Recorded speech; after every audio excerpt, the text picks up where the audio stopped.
Has social media destroyed traveling? I wouldn't say destroy, but it has definitely changed it.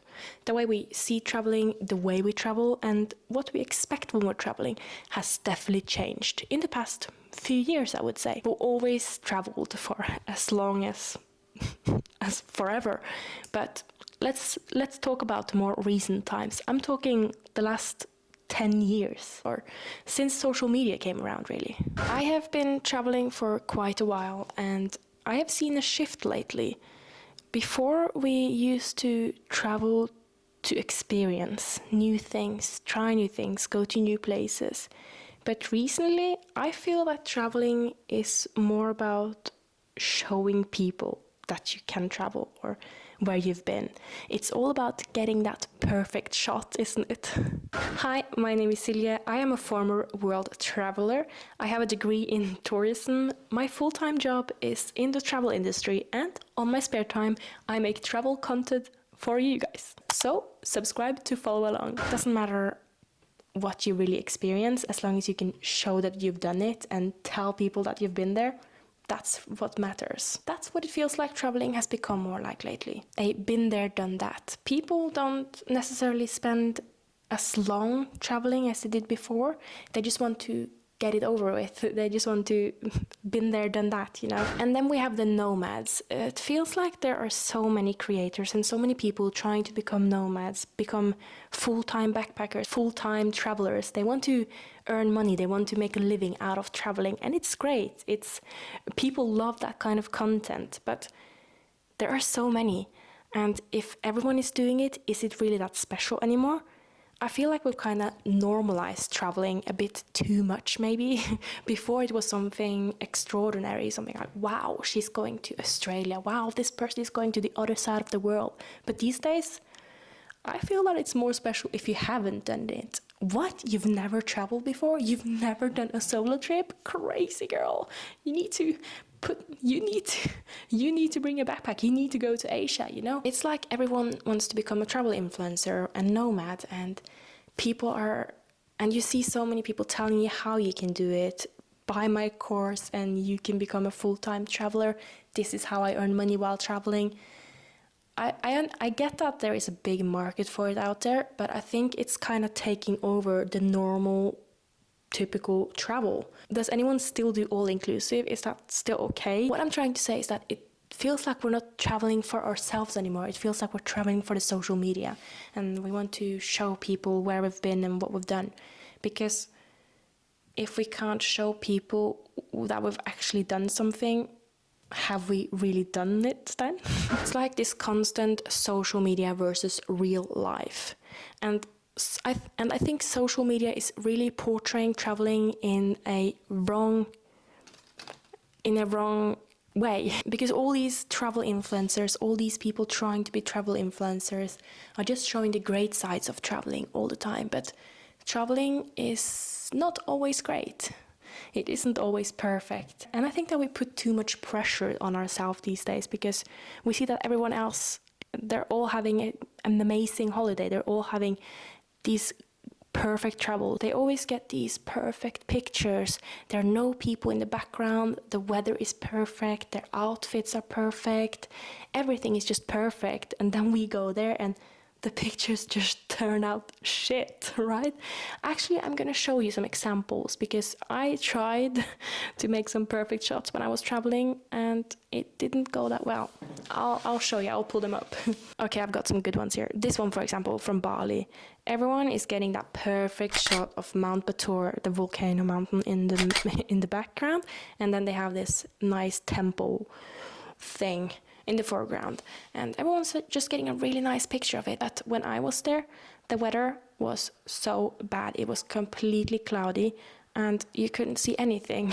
And I was only there for that day, so that was the picture that I got, and it wasn't that great. And then other people are so lucky with the colors of their sarong and their clothes, and my clothes didn't match at all, so that also really destroyed the picture, you know. And I was afraid to post this because it didn't look like the usual picture that everyone is getting from that place, and I was just, I don't know, embarrassed, because it didn't look like my experience there was that great. It's just such a stupid thought. Like, of course I had a great experience, even if the picture didn't turn out that great, right?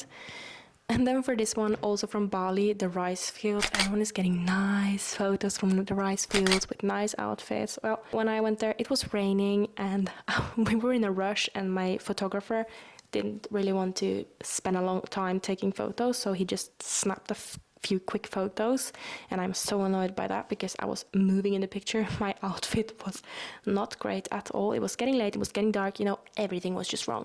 So this is my picture from the rice fields. Great, isn't it? Perfect for social media. This girl really had a perfect trip, didn't she? You know, like it just doesn't look good, you know. And then the last one from Dubai. Look at this. Perfect dress, perfect weather. You have the iconic building in the background, and then drum roll. Are you ready for it? My picture. I really feel that we need to pull this up and get a funny sound to it because it's just so bad, isn't it? Okay, let's try again. The perfect shot versus my shot.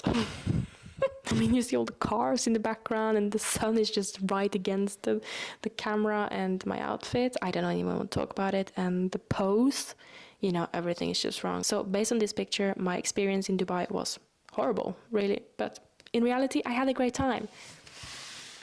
And that's my point. We shouldn't look at the picture. We shouldn't judge a holiday just from the pictures that we're getting. And that's what I feel that social media is doing to us. Why is it like that? We can still have great holidays. We can still have great travels without getting the great photos. Not everyone can be a professional photographer, right? So why are we being so harsh on ourselves and each other? Like, give us some slack, right? I need something to hold this microphone with. Hang on. Yeah, perfect. That will do. That looks really professional. Where was I? I don't mean that social media has changed traveling for the worse, but it has definitely changed it. It has. Other examples how social media has changed it all. Nowadays, we tend to pick our locations and pick our destinations based on what we see on social media. If we see the perfect shot from the beach, we're like, okay, I want to go there. I'm going there. I'm booking a holiday right now to that place. We didn't do that before. And if we follow a really great travel influencer and we just feel really inspired by them, we tend to go to the places they have been visiting. So if one of the travelers you are following just went to Japan, your next trip might be to Japan. And then they put their travel itinerary up and they show you the must-visit places. Of course you're going to go to those places, which means that the travel influencers and the people we follow on social media has such a huge saying in what we do ourselves. We let ourselves influence way too easy. It's like, what's a country that no one goes to right now? I can't really come up with any examples, but if everyone is going to Japan, you kind of want to go to Japan as well, right? You wouldn't go to... I can't come up with any examples. You wouldn't go to Iceland because no one else is going to Iceland. No one is talking about how great Iceland is. Everyone's talking about how great Japan is. Of course you're going to go to Japan. I mean, Iceland is great, right? But that was just an example. So really we plan and choose our trips based on what other people on social media is doing, which is really bad for mass tourism, because if someone finds a hidden gem and posts about it, I can almost guarantee you that hidden gem is going to be destroyed because it will just have so many visitors. It's great for some places, small villages, cities that barely have any tourists that really need the money, the economy that tourism brings. It's going to be great for them, but at some point it's going to be too great.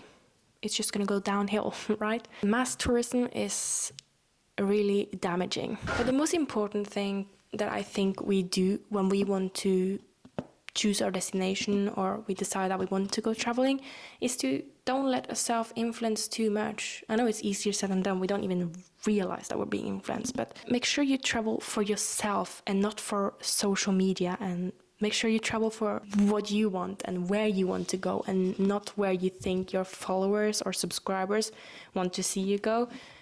You know, you need to make your own adventures and they need to be unique. We can't all go to Japan, as I said earlier. It's boring seeing everyone going to Japan. Choose your own destinations, choose your own adventures and own up to it. And if you don't get good pictures, that's fine. It doesn't mean that you had a bad trip.